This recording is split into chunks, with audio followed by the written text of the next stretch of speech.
예수님은 제자들에게 6가지 기도의 제목을 가르쳐 주셨습니다. 그 중에 첫 번째가 하나님의 이름이 거룩히 여김을 받으시옵소서. 하나님께서 하나님의 이름을 거룩하게 나타내시옵소서. 그런 간구였죠. 하나님의 이름은 하나님 스스로 이미 거룩해 하셨고 가장 거룩한 이름으로 계시는 분이죠. 또 가장 거룩한 자리에 스스로 계십니다. 성경에 보면은 하나님의 종들이 가끔 하나님의 그 임재를 체험하죠.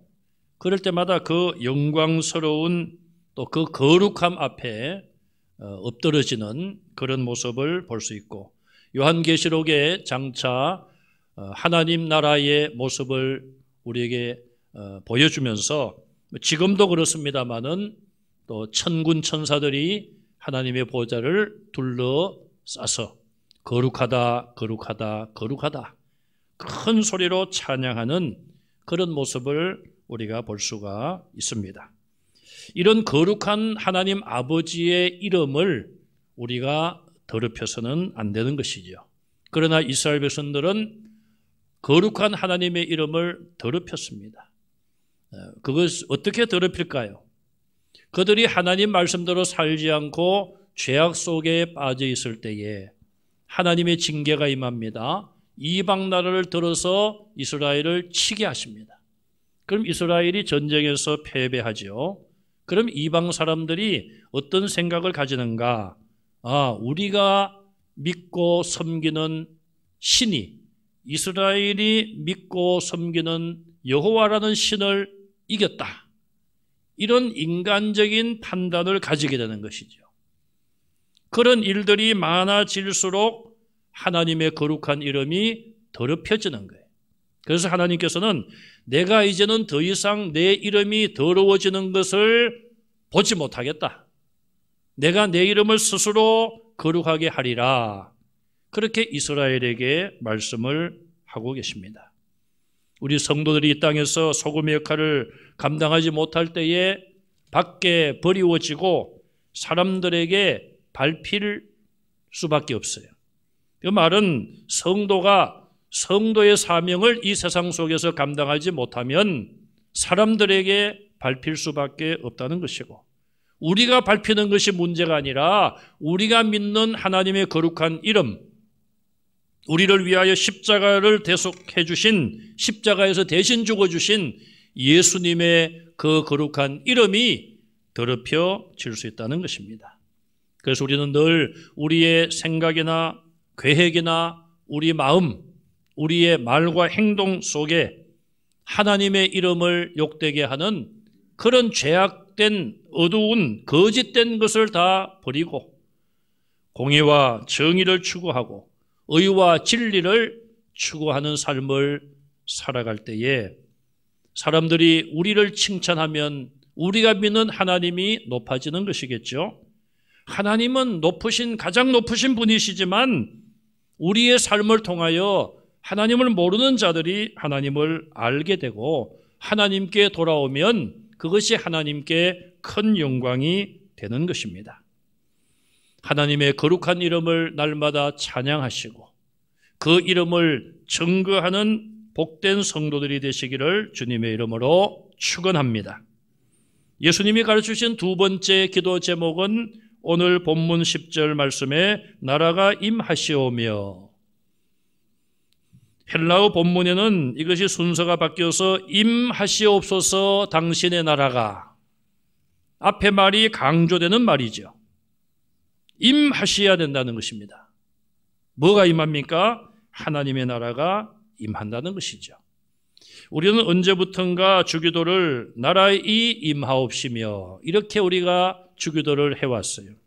그래서 우리 입에도 나라의 임하옵시며, 오래되신 분들은 그렇게 하고 있어요. 제가 이 말씀을 준비하면서 나라가 임하시오며 나라가 이게 맞는데 왜 나라이로 했을까? 제가 알고 있는 문법적인 상식으로는 아마도 앞에 말이 받침이 있으면은 이가 맞고 받침이 없으면은 가가 맞다. 저의 생각입니다. 예를 들어서 임한다는 말은 이렇게 가까이 왔다, 우리와 함께 한다, 그런 뜻 아닙니까? 봄이 임했다. 겨울이 지나고 봄이 우리에게 왔다는 것이 봄이 임했다. 봄이란 말에 받침이 있으니까 봄이, 가를 붙이면 봄가 임했다. 이건 말이 좀 어색하죠. 여기 나라도 마찬가지예요. 나라이 임하였다, 임하시오며, 이거보다는 나라가 임하시오며, 이게 더 맞는 표현 같아요. 그러나 우리가 이 주기도 할 때는 이게 습관이 되어서 나라이 임하옵시며, 또 그것이 더 시적인 표현인지는 제가 잘 모르겠어요. 자, 어쨌든 그게 중요한 건 아니고요. 이 두 번째 기도가 하나님의 나라가 임하시기를 기도하고 있습니다. 자, 이 하나님의 나라라고 하는 개념은 하나님의 통치를 말하는 거예요. 하나님이 다스리시는 것이 바로 하나님의 나라입니다. 대한민국 그러면은 우리가 선거를 통하여 뽑은 지도자가 이 나라를 다스리고 주권이 국민에게 있는, 그래야지만 나라가 되는 것이죠. 하나님의 통치라고 하는 것은 곧 어떻게 나타나는가? 인간의 역사 속에 하나님의 통치가 나타나는 것입니다. 우리가 생각할 때는 사람들이 역사를 주관해 가는 것 같지만 지나놓고 보면 하나님께서 역사를 주관하시고 이끌어 가시는 주인공임을 알 수가 있습니다. 자, 그런데 사람들이 이 역사에 대해서 어떻게 생각을 하고 있는가? 세 가지 정도 견해가 있습니다. 첫째로, 역사는 의미가 없다, 무의미하다. 그들의 주장은 이렇습니다. 하나님이 만약에 있다고 하더라도 마치 하나님을 어떤 분으로 그들은 이해를 하는가 하면 이런 손목시계를 만들어 가지고요. 옛날에는 이 손목시계도 다 태엽을 감아 주었습니다. 혹은 자동도 있습니다만은, 그런데 하나님이 있다 하더라도 태엽을 만드는 손목시계를 만들어서 그냥 이 세상에 던져놓고 내버려 둔다, 그런 하나님이다. 그래서 역사는 의미가 없다, 그런 주장을 해요. 그게 무슨 말입니까?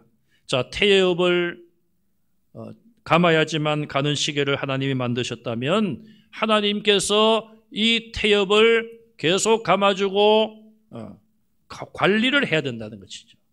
이 세상 모든 만물을 만드시고 인간을 만드셨다면 관리를 하셔야지 그냥 왜 가만히 두느냐? 가만히 두니까 세상이 부패하고 악한 자들이 일어나서 활개를 치고, 그건 하나님이 그냥 가만히 두시는 것이다. 그래서 인간의 역사 속에 일어나는 이 모든 일들은 다 의미가 없다, 역사는 무의미하다, 그런 주장을 하고 있습니다. 셰익스피어는 맥베스라는 작품에서 이런 견해를 표현했습니다. 우리가 지나온 어제들은 바보에게 흙에 묻힐 죽음으로 가는 길을 깨우쳐 주는 것이다. 꺼져라, 꺼져라. 잠깐 타는 촛불이야. 불이 꺼지라는 얘기예요. 어디 사라지라는 욕이 아니라 꺼져라, 꺼져라. 잠깐 타는 촛불이야. 인간의 어떤 삶을 이야기하는 것이죠.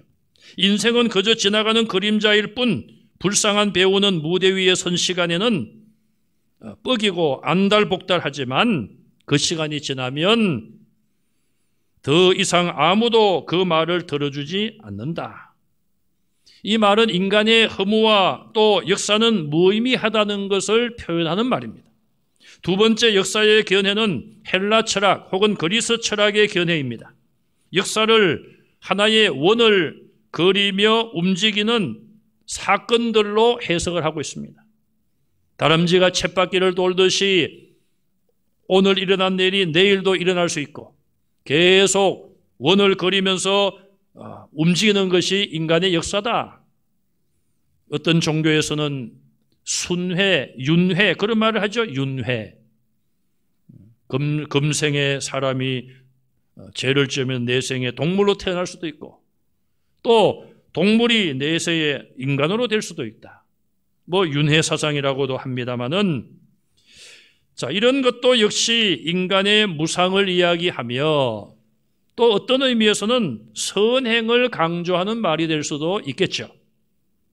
그러나 이 다람쥐가 쳇바퀴를 돌듯이 계속하여 같은 일들이 반복되는 것이 역사다. 일부는 좀 맞는 것 같죠. 왜냐하면 우리가 역사를 보면은 옛날에 사람들이 이런 잘못을 했는데, 그러면 역사가 거울이 되고 교훈이 되어서 자기를 비추어서 그런 전철을 밟지 않아야 되는데도 불구하고 또다시 사람들이 그 길을 따라간다는 것이죠. 분명히 역사 속에는 그런 부분도 있습니다. 세 번째 견해는 성경 말씀이 우리에게 가르쳐주는 역사에 대한 견해입니다. 하나님의 날, 여호와의 날이라고도 하죠. 구약 성경에. 그것은 예수님이 땅에 재림하실 날을 말합니다. 인류 역사의 종말의 날을 말합니다. 그 마지막 목표를 향하여 인간의 역사는 직선으로 달려가는 것이다. 시위를 떠난 화살처럼 관역을 향하여, 그 관역은 역사의 마지막 날, 여호와의 날, 예수님의 재림의 날, 그 관역을 향하여 지금도 가고 있는 화살이다. 그것이 역사다. 그렇게 성경은 우리에게 역사관에 대해서 말씀을 하고 있습니다. 성도들이 이 땅에서 여러 가지 혼란 속에 휘둘릴 수도 있고, 또 하나님의 큰 그림을 못 볼 수도 있지만 하나님의 큰 그림은 존재하는 것이며 오늘도 인간의 역사는 그것을 이루기 위하여 달려가고 있다. 이것이 세 번째 역사관이며 종말론적인 역사관이라고 말할 수가 있습니다. 이 세 가지 견해 가운데 앞에 두 개는 조금씩은 의미는 있지만, 그러나 우리는 이 마지막 종말론적인 역사관을 우리는 가져야 합니다. 역사란 하나님의 심판이라고 하는 마지막 점을 향하여 달려가고 있는 것이죠. 우리는 인간의 역사의 열쇠를 내가 가지고 있는 것이 아니라, 인간이 가지고 있는 것이 아니라 하나님이 가지고 계심을 분명히 믿고 예수님이 오실 그 마지막 날을 향하여 한 걸음 한 걸음 나아가야 합니다. 사도 바울의 고백처럼 우리가 어디까지 왔든지 한 일, 즉 뒤에 있는 것은 잊어버리고 부르신 상을 위하여 푯대를 향하여 달려가노라. 금년 한 해도 코로나19 바이러스로 어려움이 많지만 우리는 영적으로 정지하지 마시고 후퇴하지 마시고 앞을 향하여 전진하는 성도들이 되시기를 간절히 바랍니다. 자, 여기 당신의 나라가 임하시오며 하나님의 나라가 임하시기를 기도하라고 했는데, 여기 보면은 하나님의 나라가 무엇인가? 이 하나님의 나라에 대한 것은 세 가지 역설적인 진리를 가지고 있습니다. 첫째는 하나님의 나라는 예수 그리스도께서 인간의 몸을 입고 이 땅에 오심으로 이미 이 땅에 하나님의 나라가 왔다. 그러나 하나님의 나라는 여전히 미래에 존재하고 있다. 이것이 역설적인 주장이라고 표현을 합니다. 기차가 레일 위에 달려가는데 그 기차 레일을 보면은 두 개가 나란히 있습니다. 하나라도 삐딱하면은 기차는 탈선할 수밖에 없는 것이죠. 자, 이 두 가지 이 주장도 똑같이 존재한다는 거예요. 예수님이 2000년 전에 이 땅에 오심으로 인하여 요한복음 1장에 태초에 말씀이 계시니라, 그 말씀이 우리와 함께 계심에 우리가 그 영광을 보니 하나님의 독생자의 영광이라고 그랬어요. 태초에 계신 하나님, 만물을 창조하신 말씀이신 하나님이 인간의 몸을 입고 이 땅에 오셨다. 하나님 나라가 이미 이 땅에 와 있었다. 예수님이 오심으로. 그럼에도 불구하고 하나님의 나라는 여전히 미래 속에 존재하고 있다. 두 가지를 모두 다 주장하고 있습니다. 누가복음 11장 20절에 보시면 내가 만일 하나님의 손을 힘입어 귀신을 쫓아낸다면 하나님의 나라가 이미 너희들 속에 와 있다고 예수님이 말씀했어요.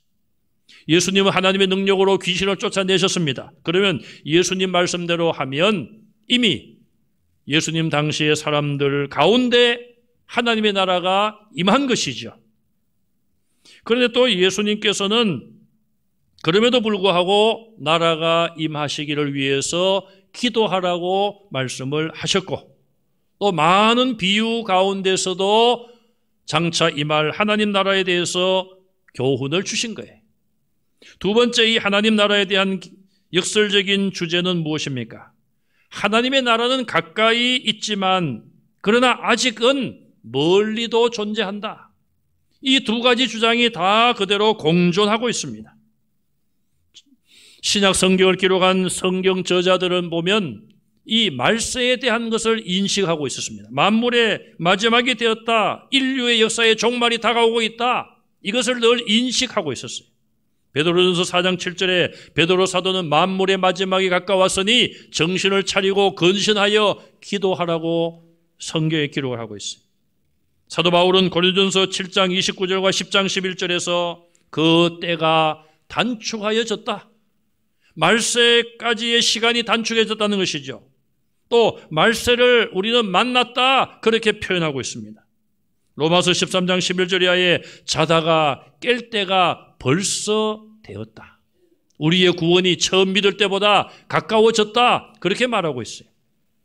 자, 여러분 가운데 예수님을 믿은 지 30년, 50년 되신 분들, 그 당시에 우리가 예수님은 이 땅에 오신다, 예수님의 재림에 대한 진리를 듣고 배웠습니다. 이제 시간이 30년, 50년 지났다면 예수님의 재림의 날이 시간이 그만큼 단축되고 짧게 남아있다, 이 말이죠. 예수님께서 누가복음 19장 9절에 보면 삭개오의 집에 가서 그런 말씀을 하시죠. 오늘 이 집에 구원이 임하였노라. 제자들은 그 말씀을 들을 때에 예수님이 이제 하나님의 나라를 이 땅에 세울 날이 가까워 온 것을 말씀하시는구나. 오해를 했습니다. 그래서 누가복음 19장 11절에 왜 오해했는지를 말하고 있어요. 자, 예수님이 예루살렘에 가까이 오셨고 제자들은 하나님의 나라가 당장에 나타날 줄로 생각을 하고 있었던 것이죠. 그런 생각에 빠져있는 제자들에게 예수님께서는 뭐라고 말씀하십니까? 비유를 통하여서 어떤 귀인이 왕위를 받으러 먼 나라에 떠났다. 떠나기 전에 10명의 종을 불러 은화 10문화를 나누어 주면서 내가 돌아올 때까지 장사하라. 제가 주일에 한번 말씀을 전했는데요. 자, 그렇게 맡기고 먼 나라로 떠났습니다. 먼 나라로 떠났다는 것은 무엇을 전제합니까? 반드시 미래의 어느 날 돌아옴을 전제하고 있는 거예요. 이것을 통하여 예수님께서 장차 부활 성천하신 이후에 심판주로 이 땅에 오실 것을 비유로 말씀하신 거예요. 그래서 예수님의 말씀은 두 가지였습니다. 이 가정에 구원이 임하였다. 하나님의 나라, 하나님의 구원이 임하였다. 그렇게 말씀하시면서도 앞으로 이 구원은 아직은 멀리 있다.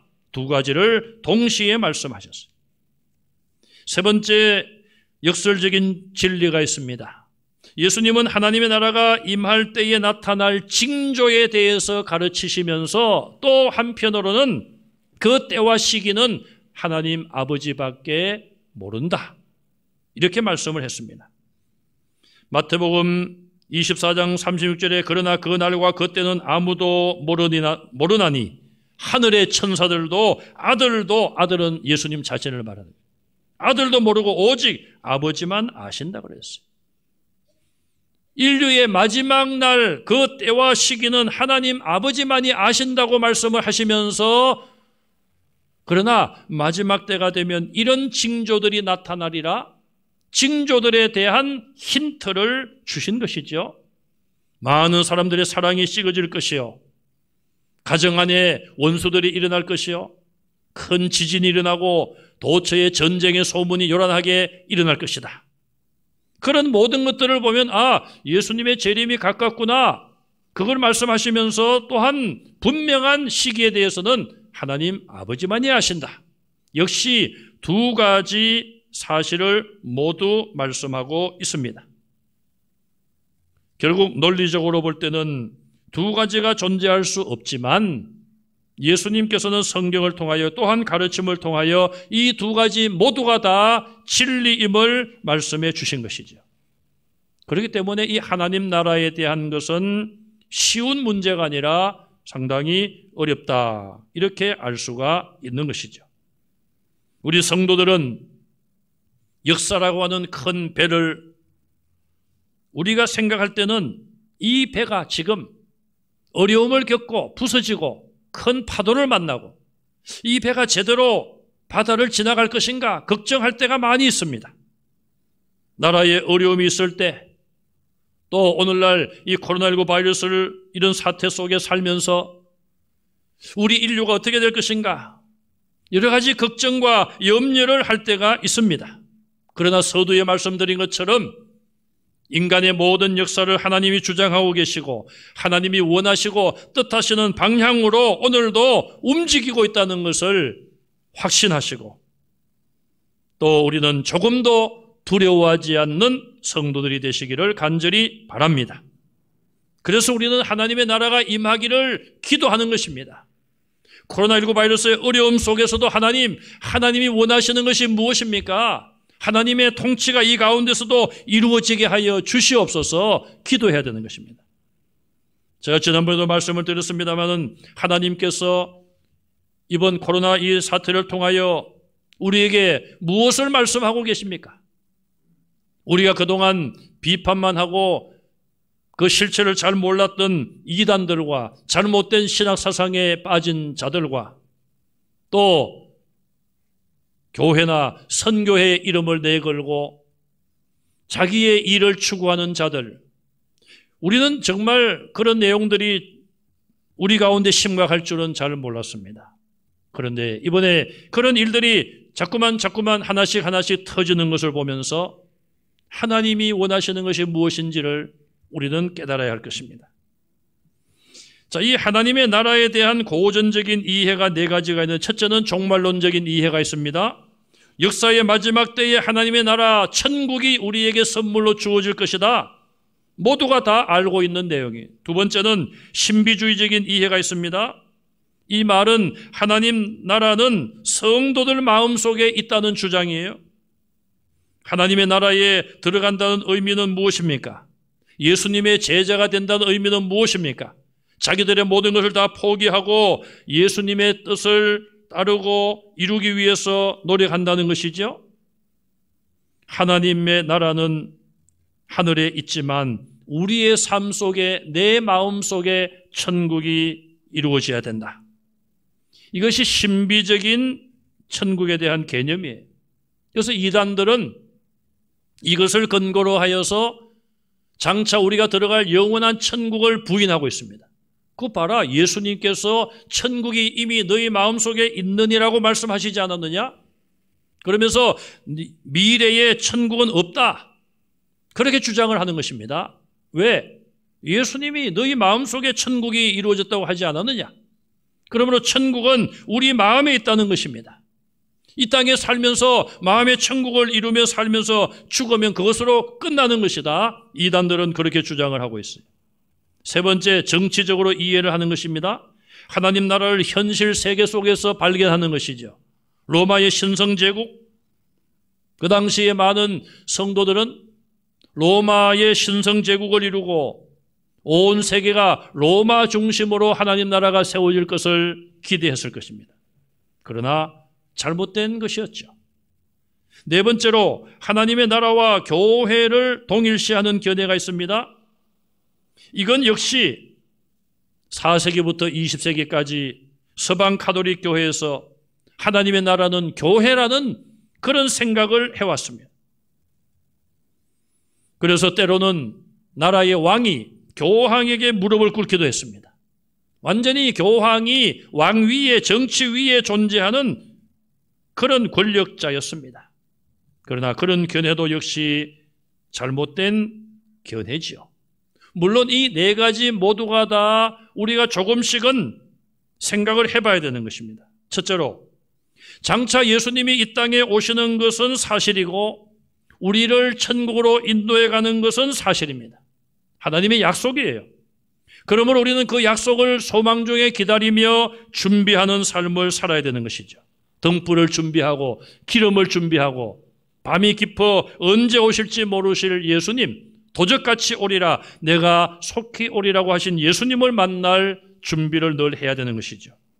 또 이 세상에 사는 동안에 우리가 천국의 소망을 둘 뿐 아니라 오늘 이 땅에 살아가는 나의 마음 속에 주님이 주인으로 임재하시고 나를 통치하셔서 내 안에 하나님의 나라가 이루어져야 되는 것이죠. 우리 가정 안에 천국이 세워져야 되고 우리 교회 안에 천국이 세워지는 것이죠. 이단들은 이것을 악용하여서 공동체를 만들고 우리 공동체 안에 천국이 이루어졌다. 여기가 천국이다. 그러면서 천국에 대한 소망을 가지면 좋겠는데 미래에 대한 소망은 가지지 않고 여기 있는 것이 좋사오니 여기가 천국이다. 그렇게 이단들은 공동체를 운영하기도 하는 것이죠. 저와 여러분들은 우리의 가정과 우리의 교회 안에 이 사회 속에 하나님의 나라가 이루어져야 되면 물론이거니와 장차 하나님이 예수님이 예비해 놓으신 그 천국에 대한 소망도 가져야 될 것입니다. 또 우리는 이 세상의 정치와 문화가 정말 기독교 정신에 의한 그런 흐름으로 가기 위해서 기도해야 됩니다. 사실 중세의 모든 예술, 문화 이런 것들을 보면 다 교회에서 시작이 되었습니다. 유명한 음악, 유명한 그림들, 미술, 문학작품, 세계적으로 위대한 그런 작품들은 모두가 다 성경에서 가져왔고 교회에서 출발했음을 부인할 수 없어요. 그러나 그때에 기독교가 그렇게 정치와 문화와 사회 모든 전반에 영향을 미쳤을 때에 교회와 지도자들과 성도들이 좀 바르게 그것을 유지했어야 될 텐데 절대의 권력을 누리고 절대적인 자유함은 방종으로 치우쳐 교회가 부패하고 타락함으로 종교개혁이 일어났음을 우리는 보고 있습니다. 우리나라는 어떻습니까? 소수자 차별금지법을 법으로 만들기 위하여 국회의원들 다수가 그 일에 앞장서고 있습니다. 한국교회와 또 한국교회 지도자들은 그것을 막고자 노력을 하기도 합니다. 우리는 우리가 몸담고 있는 이 나라 국가 안에 정치와 문화 속에 정말 하나님의 통치가 임할 수 있도록 기도해야 돼요. 또 더 나아가서 교회 안에 하나님의 통치가 나타나고 하나님의 나라가 실현되도록 해야 할 것입니다. 오늘날 이단을 중심으로 하여 잘못된 신학 사상에 빠진 자들 때문에 하나님의 교회가 이 땅에서 큰 어려움을 겪고 있습니다.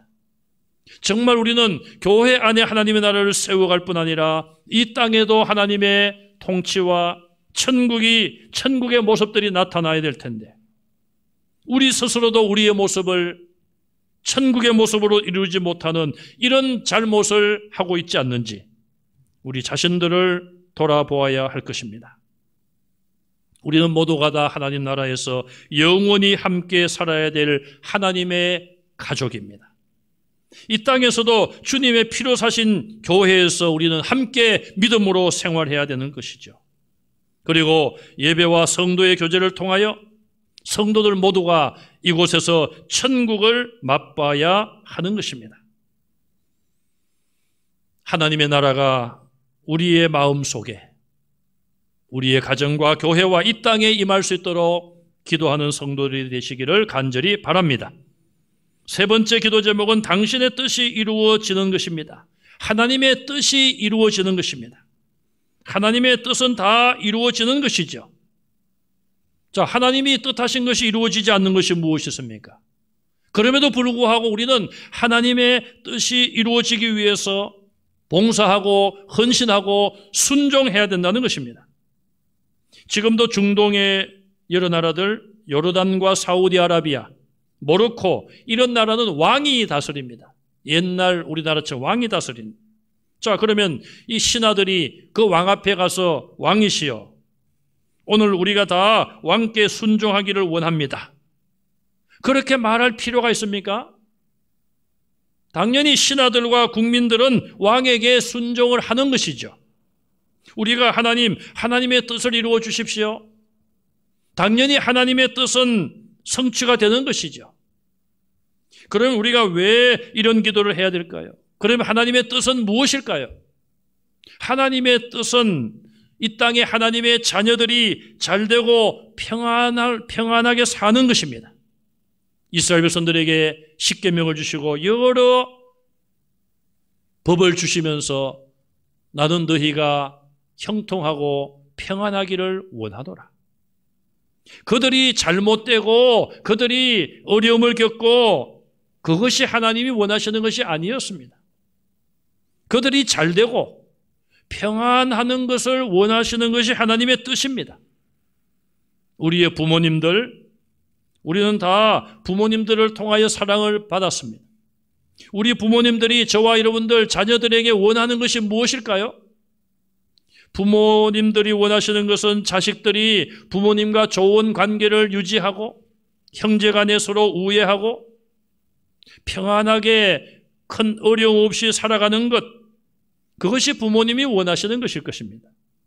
여러분, 자녀들 계시는 분들, 자녀들이 어떻게 되기를 원합니까? 이제는 부모님의 입장에서 보실 때에 자녀들이 뭐 사업을 막 크게 해서 돈을 많이 벌어가지고 한 달에 한 용돈 한 500만 원, 1000만 원씩 막 드리고 그러면 좋겠죠. 그런데 그냥 이틀이 멀다 하고 그냥 서로 뭐 싸우고 그냥 말이에요. 부모의 마음에 그냥 큰 짐을 주고 말이에요. 그러면은 돈을 원하겠습니까? 그래도요. 나 돈도 싫고 다 싫다. 그냥 너들 편안하게 그냥 잘 살아라. 건강하게만 자라다오. 그렇게도 뭐 우리 부모님들이 어린 자녀들에게 그런 생각하지 않습니까? 하나님은 어떠실까요? 하나님은. 부모님들의 그런 마음은 결국 하나님 아버지의 마음을 배운 거 아니겠어요? 하나님을 믿든 안 믿든 우리가 하나님의 피조물로서 하나님의 창조의 질서에 의하여 태어난 그런 DNA를 가지고 있기 때문에 하나님 아버지의 그런 마음을 우리 부모님들이 가지시는 것 아니겠습니까? 그러니 하나님의 마음은 그보다 훨씬 더 위대하고 더 우리를 사랑하는 마음이 크신 거예요. 그래서 하나님께서는 오늘 우리를 보시고 너희가 잘 되기를 원한다. 그래서 하나님께서는 이스라엘 백성들에게 어떤 말씀을 하시고 나서 꼭 약속을 하십니다. 너희가 이 계명대로 지키고 순종하고 행하면 천대에 이르러 복을 받으리라. 여러분, 천대면은 도대체 몇 년입니까? 30년씩 계산을 해도 3만 년이에요. 3만 년.